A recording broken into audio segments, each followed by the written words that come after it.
Hello, everyone. If you are watching on the replay, hey, I'm just waiting to see who is going to pop up. And I hope you guys have been having a great week. Mine has been very busy. If you tune in to Let It Go Wednesday last night on At She Writes Masterpieces, I let everyone know that I have a new ebook that is coming out next week, but you can pre-order it now. It is called Doing Business the Legal Way: How to Start and Run an Online Business. So, like I mentioned last night, whenever I'm doing an ebook release, there's a lot of stuff that goes on. And as soon as I think I'm done, I find something else that needs to be done. So, it's a lot that goes into the process. But it's always very satisfying whenever everything is completely done, everything is out, and then people can just enjoy the content. And if you are interested in starting your own business, or even if it was something that you didn't even consider, but you do know that you want the freedom to set your own hours, your own pay, you want the freedom to one day leave the regular 9 to 5 structure, if you want to create freedom for you and your children, even for generations after you, ownership is a big way to do that. And it is on the rise, especially with the pandemic, which is what I mentioned last night. There has been a lot of businesses that have popped up since the pandemic, with a lot of people having a lot of downtime and seeing that they can't necessarily rely on the economy. Hey, make money for yourself. So, because I did not go in order when I started my business, like I didn't start with researching and making sure I knew what I was getting into before I got into it. I didn't know that what I was doing was exactly what I wanted to do. I just went with what made money for me at the time. Like I did not plan it out at all. I had no concrete systems or processes in place, even with paying taxes. That was something that like made me freak out. And it's like I was just trying to like figure everything out because no one wants to owe the IRS, right?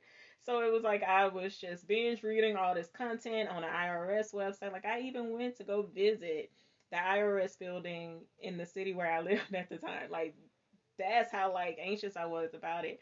But I give you all of that in the ebook so that you won't have to do all of the digging that I have to do, that you won't have to stress yourself out. Like it's just there for you to make it more attainable and less intimidating. Because I know a lot of people do believe that it is an intimidating process. And even though, like, yes, it's a lot involved in it, it doesn't have to be overwhelming.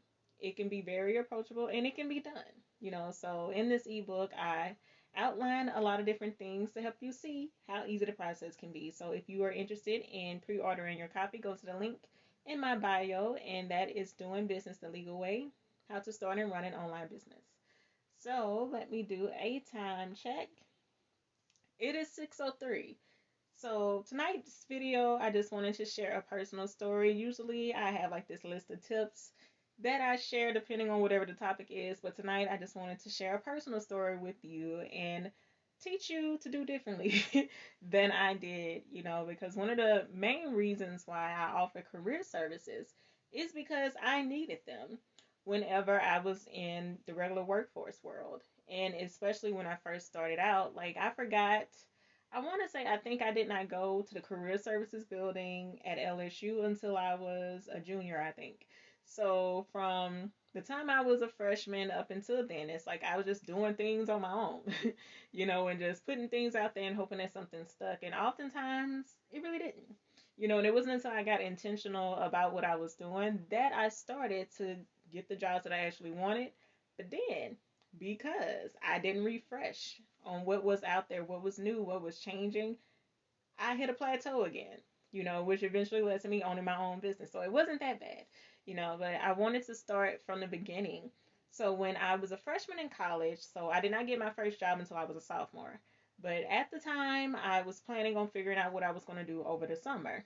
A lot of people offered internships, So I'm like, okay, that'll be good for me. That'll look good on a resume going forward. So I don't even know how I even knew this was going on. I don't know if it was on a billboard at the school, if it was something that was in the newspaper, if it was something that was just floating around. I don't know if it was on a flyer.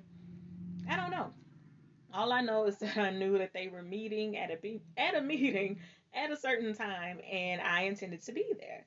So whenever I went, I was in this classroom, and it was filled with so many other people, and we were just sitting there in desk, just looking around, wondering what was going to happen. And it was from a company who was offering an internship for sales. And sales was always something I was interested in, but it necessarily wasn't like something that was like I saw myself doing. But if it paid, I was willing to learn. So the company went door to door selling books, and I forgot exactly what type of books that they sold, but I think it was more so targeted toward children's books, like things that focus on geography, just an extension of things that you would learn in the classroom. So of course, I'm sitting there doing the presentation. It looks nice and the pay sounded nice at the time too.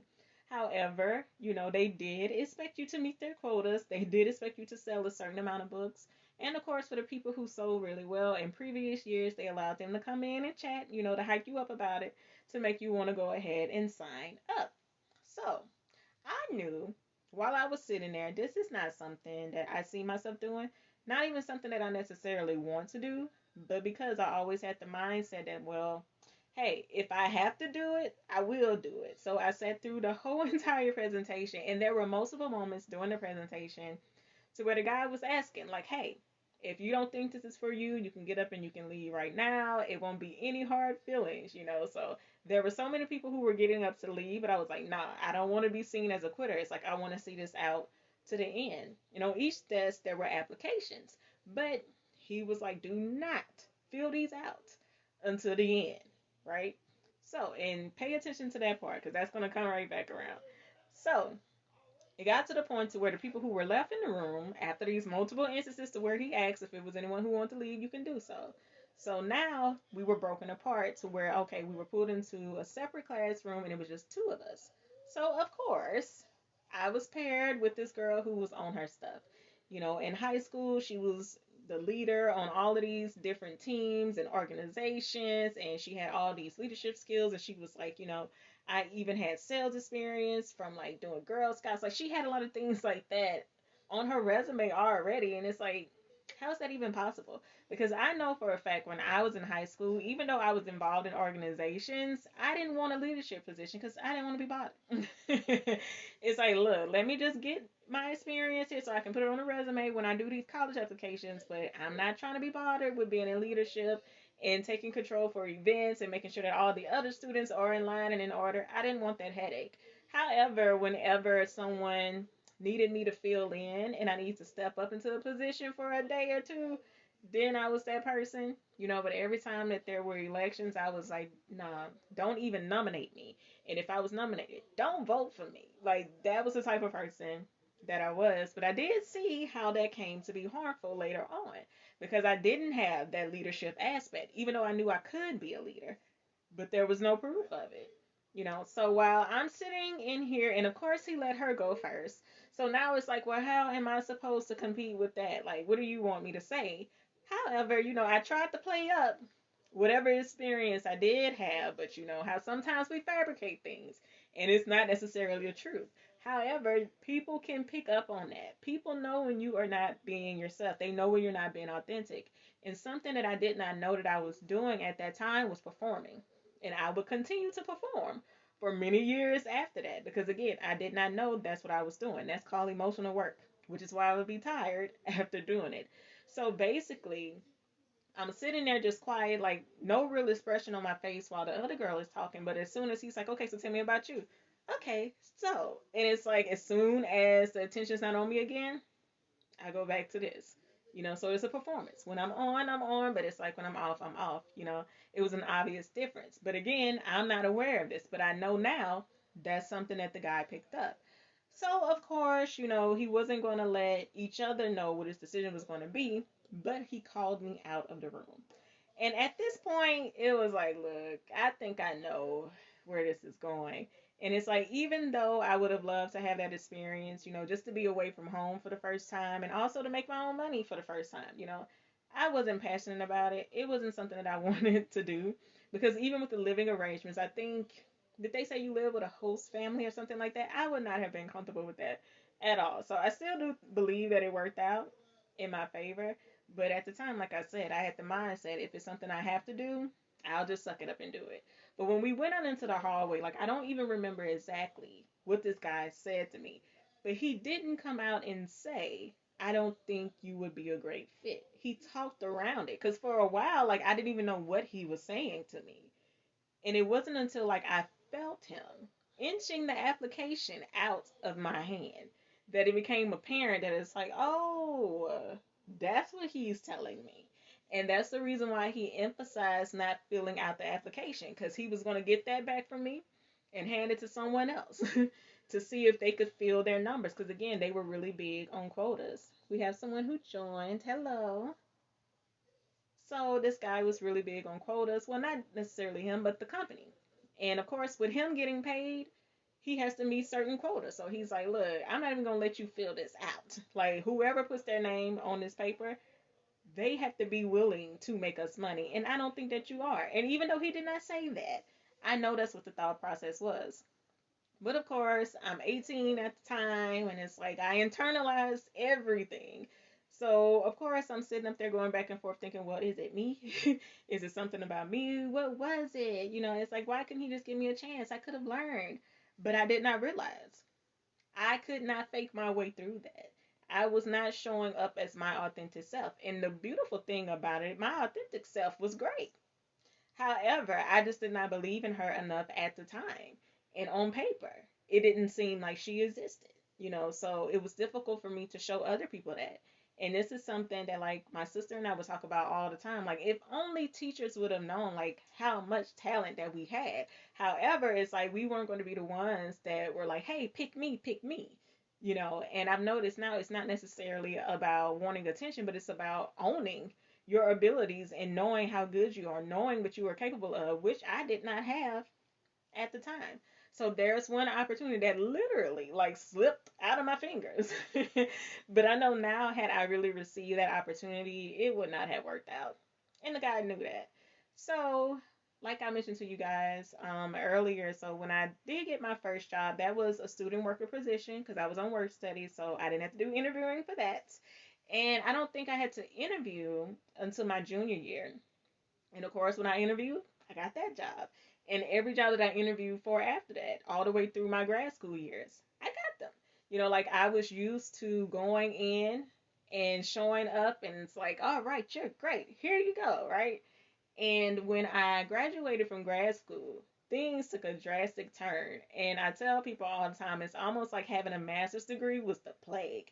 It's like I was getting all kind of job offers before I got this master's degree. And as soon as I got it, it was like,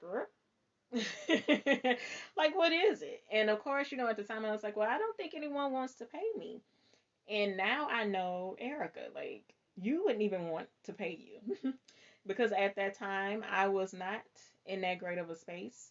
And you know how everyone gets around a certain age. You think that life was supposed to pan out a certain way and it didn't. So you're sitting there sulking over it and wondering, well, what am I going to do next? What's going to be my next move? So I wasn't goal oriented.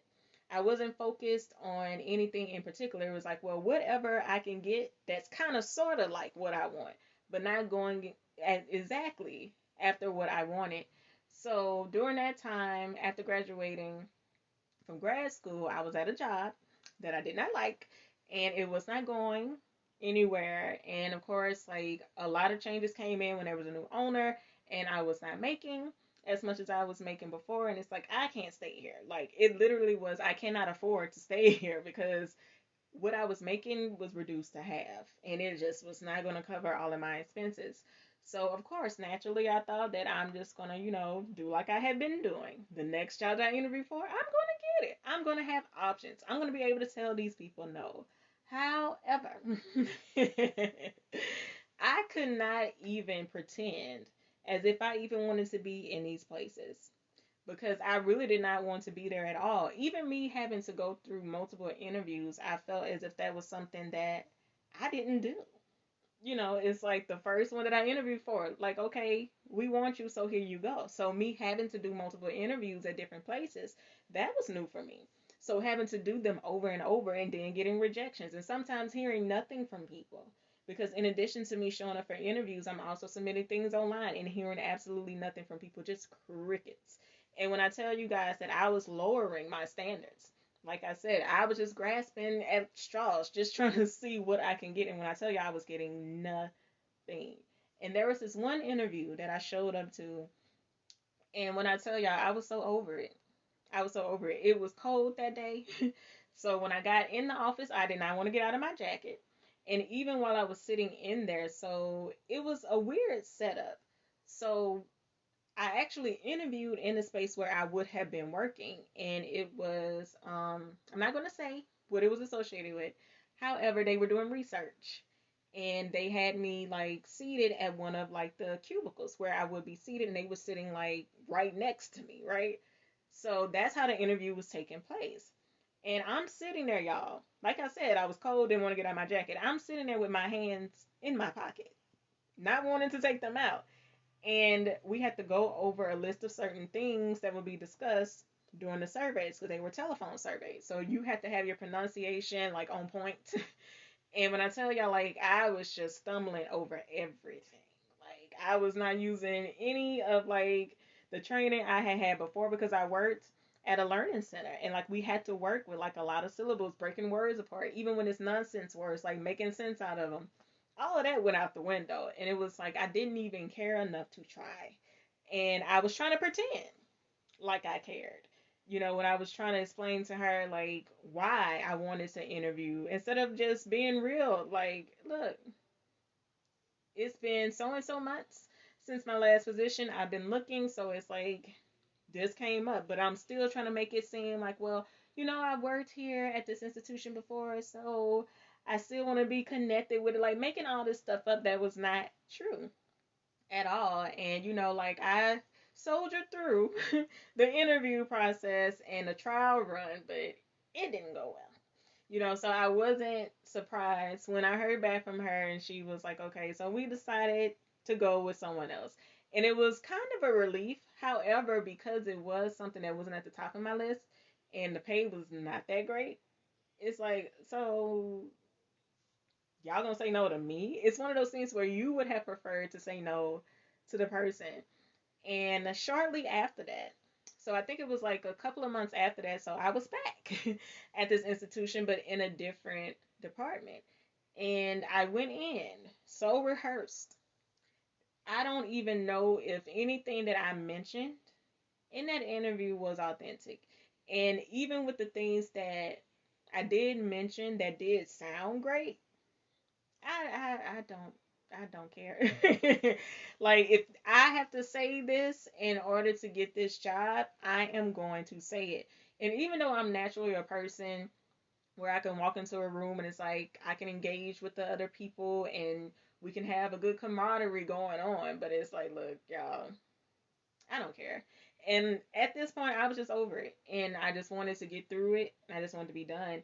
And one thing that I specifically remember from the interview was at the end. So, if you have any questions for us, going back to something I had rehearsed before, and it didn't even really apply to the job because of how they were structured and how they were set up.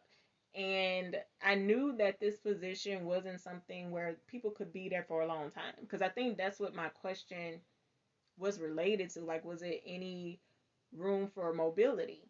And they were like, look, we're just going to be real with you. Most people are only here for 2 years. And when I was telling them like what I ultimately aspired to, because at the time I was looking to be an instructor and I was trying to make it fit that, but not exactly because it wasn't dealing with that side of it at all. Even though it was related to education, it still wasn't directly related to education. Like you worked more with the students as opposed to the curriculum, which is what I was looking forward to doing, but that wasn't that. So, and again, I think I forgot to mention that I thought it was something else. And when I got there, I realized, wait a minute, this is what they're looking for. It was more customer service than anything, So, of course, I wasn't going to mention that because I'm there. So it's like I'm just going to go with it. And however it pans out is however it pans out. And I just remember just being there again. Like you can see it in my body language. Even though I'm sitting here with a smile, it's like I'm like this. Uh huh. Yeah. See the difference? And it was so obvious at that time, and I was just ready to be done, and you get tired of the fake smiles. You get tired of, like trying to sound witty or try to give the correct answer because that was something that I was so obsessed with at that time, not realizing that your response is your response. But I was thinking it has to be the right thing to say. And even with the questions to where like you might need to take a pause, I immediately had a response ready to go. And like I said, it was so rehearsed. It was so rehearsed that it didn't even really fit where I was, And in some cases, I may have overshared, because the previous job experience was still fresh, because they asked, like, okay, so why aren't you there? And, I may have overshared with some things, and that can send red flags to people as well. And it's like, uh-oh, because even though like it may not come across as problematic, it's like people still have to wonder, like, well, how much of that did you play a part in? Could you have handled it differently or better? So after that, I never got another job interview ever. And even after the interview, they told me, they was like, look, like, you're great. You have a lot of great goals, but I just don't think you would be the right fit. And they were explaining that they had a lot of budget cuts, and normally they would have a position for two people, but they could only choose one. And of course, you always wonder, well, who is the one person? Who did y'all choose? And it probably was someone who really wanted it. But at that time, you could not have convinced me that it wasn't me. Now, yes, did I need a job? Did I need money? Yes. But was that job something that I was passionate about, something that I was willing to show up and give my all to? No.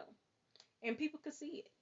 People could see it. Like, even through your smiles, like, people can see you don't really want to be there. Like, your body language, like I mentioned before, like, that speaks volumes as well. Even how you respond.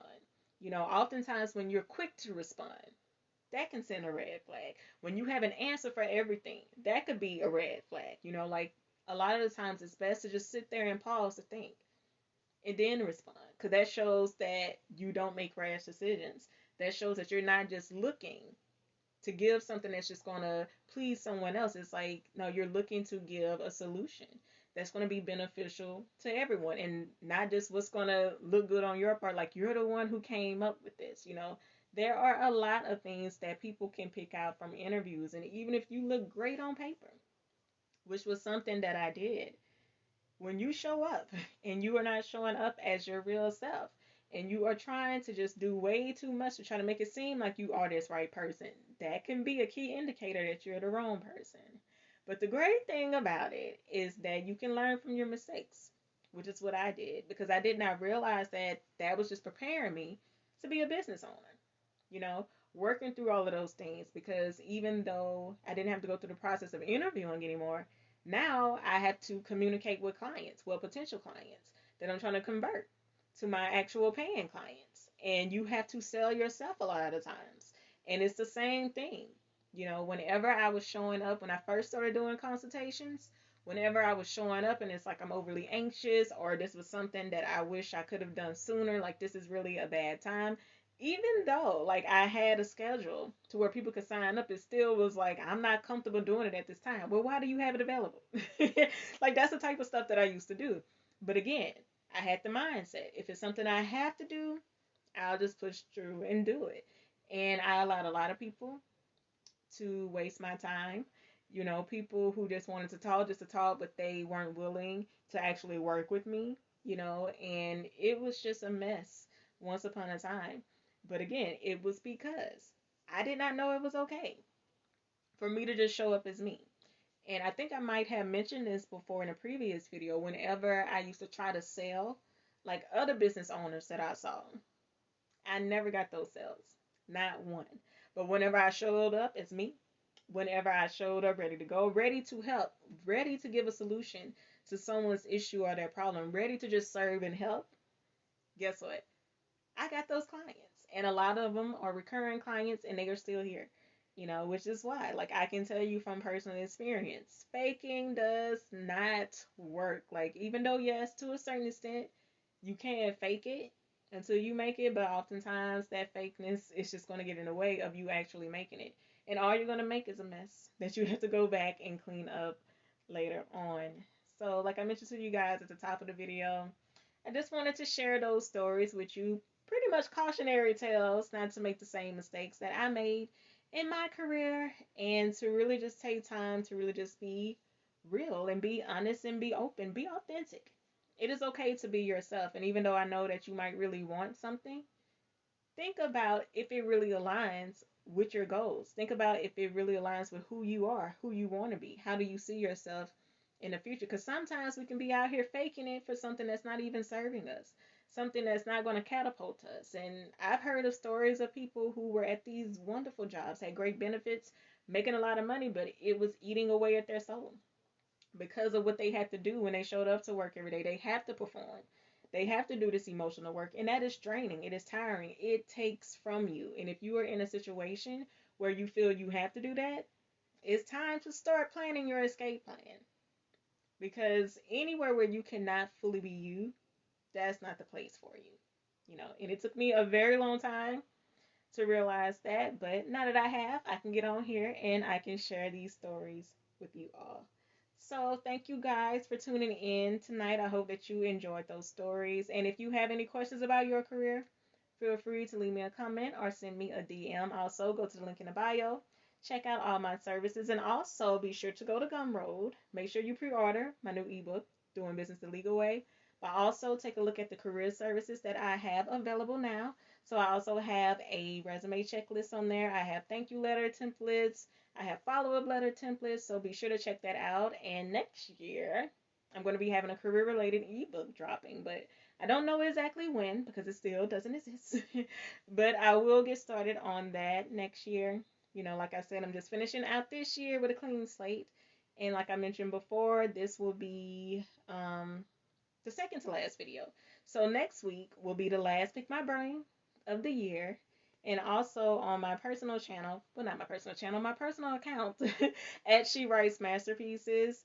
Next week will be my last Let It Go Wednesday for the year as well. And whenever we come back in 2022, I will let you guys know my official schedule. That way you can know when to meet up with me so you won't miss any of my videos and so you can get on here with me. And if you are a business owner or you're just someone who has a personal story that you want to share, feel free to reach out to me, send me a DM, and we can get on here and we can chat together. So again, if you want to reach out to me, feel free to do so.